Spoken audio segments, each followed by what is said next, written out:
ഇങ്ങനെയെല്ലാം വീണിന് എന്നുള്ള നമ്മളിതിൻ്റെ കാറ്റിൻ്റെ ശക്തി കഴിഞ്ഞ് ഇവരുടെ അകത്തേക്ക് പോകുമ്പോൾ ആകെ മുഴുവനും നമ്മളെ കിടക്കുന്ന റൂം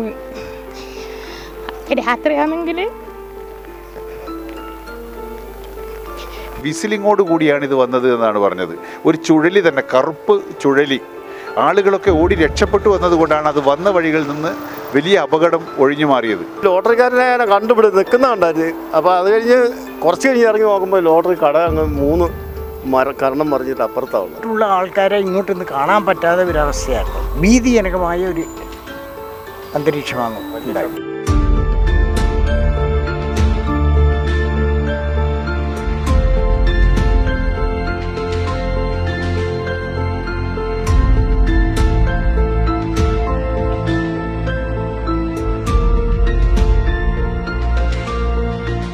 4 ദിവസത്തിനിടെ കണ്ണൂരിൽ ഇത് 2ാം തവണയാണ് ചുഴലിക്കാറ്റ് വീശുന്നത്. ഇത്തവണയും നാശനഷ്ടം നിരവധി. ആഞ്ഞടിച്ച ചുഴലിക്കാറ്റിൽ വിറച്ച് നാട്ടുകാർ. വാരം വലിയന്നൂർ എളയാവൂർ ഭാഗത്തുണ്ടായത് വലിയ നാശനഷ്ടം. ഒരാൾക്ക് പരിക്കേറ്റു. 20ഓളം വീടുകൾക്കും ഏതാനും കടകൾക്കും കേടുപാടുകൾ പറ്റി.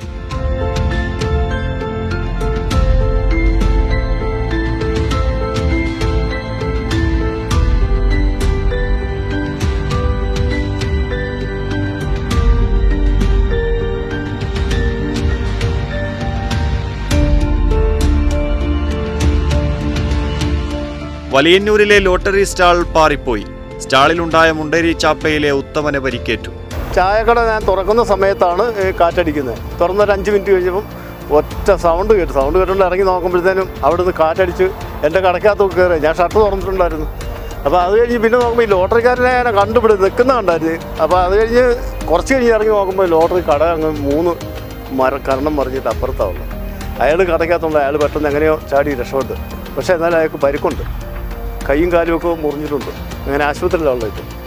പിന്നെ ഈ സീറ്റെല്ലാം അടിച്ച് താഴെ ഇട്ടു. അത് ഭയങ്കര സൗണ്ടായിരുന്നു അവിടെ. രാവിലെ 7:30-നും 8 മണിക്കും ഇടയിലാണ് ചുഴലിക്കാറ്റടിച്ചത്. സൈറൻ മുഴങ്ങുന്ന ശബ്ദത്തോടെ എത്തിയ കാറ്റിൽ മിനിറ്റുകൾക്കകമാണ് കനത്ത നാശനഷ്ടമുണ്ടായതെന്ന് നാട്ടുകാർ. ഒരു 7 മിനിറ്റ് കൊണ്ട് ഇത് മുഴുവൻ ഒരു താണ്ഡവമാക്കിയിട്ട് കാറ്റങ്ങോട്ട് പോയിരിക്കുക.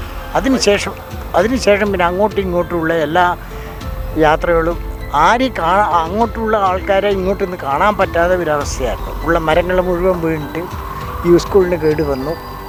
ഇങ്ങനെ ഒരു വല്ലാതൊരു അരക്ഷിതാവസ്ഥയായിരുന്നു ഉണ്ടായത്. ഭീതിജനകമായ ഒരു അന്തരീക്ഷമാണ് ഉണ്ടായത്.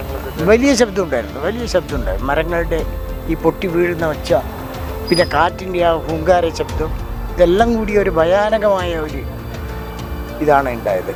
ഒരു 1/2 കിലോമീറ്റർ ചുറ്റളവ് ഈ ഏരിയയിൽ. പിന്നെ ആയങ്കി ഭാഗം നമ്മളെ ഇവിടെ കമ്പനീൻ്റെ മുമ്പിലൊരു മരം വീണു. സ്കൂളിന് കേടുപാട് പറ്റി. നമ്മളിവിടെ അവർ ലോട്ടറിക്കാരൻ്റെ ലോട്ടറി സ്റ്റാള് മൊത്തം മറിച്ച് കളഞ്ഞു. പിന്നെ നമ്മളെ മില്ലിന് നാശനഷ്ടം പറ്റും. അതിന് ഞാലിയും മേൽക്കൂരെല്ലാം പോയി. പിന്നെ കാര്യമായ ഒരു അപകടം പറ്റാതെ തന്നെ ഏറ്റവും വലിയ ഭാഗ്യം. അത്രയും ഒരു ചുഴലിയാണ് ഉണ്ടായത് ഇവിടെ. കൂടുതൽ നാശനഷ്ടം സംഭവിച്ചത് വാരം ആയങ്കി ഭാഗത്ത്. വീടുകൾക്ക് കേടുപാടുകൾ പറ്റി. ഒരു വീടിന്റെ മേൽക്കൂര തകർന്നു. ഇവിടെ ഉണ്ടായിരുന്നു. നമ്മൾ ഈ അടുക്കള ഭാഗത്ത് ചായ കുടിക്കുന്ന സമയം രാവിലെ ഇവർ പേപ്പറും കൊണ്ട് പോയി വരുമ്പോൾ ചായ കുടിക്കും. അപ്പോൾ ആ ചായ ഞാൻ വെക്കുന്നേ ഇവർക്ക് കൊടുക്കാൻ വേണ്ടിയിട്ട് വരുന്ന കണ്ടപാട്. അപ്പോൾ ഓറ് വന്ന ഡ്രസ്സ് മാറിയിട്ട് ചായ കുടിക്കാൻ പേപ്പറും നോക്കിയിട്ട് അവിടെ ഇങ്ങനെ ഇരിക്കാൻ പോകുന്ന സമയത്ത് ആ കാറ്റ് അടിച്ചിട്ട് എപ്പോൾ 7 മണിക്കാണ് എത്തുക അങ്ങനെ കണ്ടേ. പക്ഷെ ഇത്രയധികം ഇങ്ങനെയെല്ലാം വീണിന് എന്നുള്ള നമ്മളിതിൻ്റെ കാറ്റിൻ്റെ ശക്തി കഴിഞ്ഞ് ഇവരുടെ അകത്തേക്ക് പോകുമ്പോൾ ആകെ മുഴുവനും നമ്മളെ കിടക്കുന്ന റൂം രാത്രിയാണെങ്കിൽ പിന്നെ ഇവർ ആ സമയത്ത് വന്ന് കയറിയതും എനിക്ക് വലിയ. അപ്പോൾ ഈ മരം വീഴുമ്പോൾ പോസ്റ്റിൻ്റെ മേലെ വീണ് പോസ്റ്റ് പൊട്ടി വീണ്. പിന്നെ ഈ ഓട്ടോ ഇല്ലേ അത് നോക്കിക്കോ നിങ്ങൾ. ഓട്ടോൻ്റെ മേലെയും പിന്നെ ഈ ചെടികളുടെ മേലെല്ലാം വീണിട്ട് ഒരുപാട് പ്ലാന്റ്സ് ഉണ്ടായി. നമ്മളിവിടെ നഴ്സറിയാണ്. അപ്പോൾ അതിൻ്റെ എല്ലാം മേലെ വീണ് കുറേ ചെടികളെല്ലാം ഒടിഞ്ഞും പൊട്ടിയെല്ലാം പോയി. കുറേ നഷ്ടങ്ങളെല്ലാം ഉണ്ടായിട്ടുണ്ട്. എളയാവൂർ ധർമ്മോദയം LP സ്കൂളിന് മുകളിൽ മരം പൊട്ടി വീണ നിരവധി ഓടുകൾ പൊട്ടി. കുറേ ഓട് പോയിട്ടുണ്ട്. ഈ വർഷം എല്ലാം മെയിൻ്റനൻസ് വർക്കൊക്കെ ചെയ്തതായിരുന്നു. അപ്പോൾ ഇന്ന് രാവിലെ ഉണ്ടായ ചുഴലിക്കാറ്റിലാണ് ഇങ്ങനെ നാശനഷ്ടം ഉണ്ടായത്. മുന്നിൽ നോക്കുമ്പോൾ അങ്ങനെ വലിയ കുഴപ്പങ്ങളൊന്നും ഉണ്ടായില്ല. പുറകുവശത്താണ് ഈ മരം വീണ് പൊട്ടിയതുകൊണ്ട് ഇങ്ങനെ വലിയൊരു ദുരന്തം ഉണ്ടായത്. വാഹനങ്ങൾക്കും കേടുപാട് പറ്റി.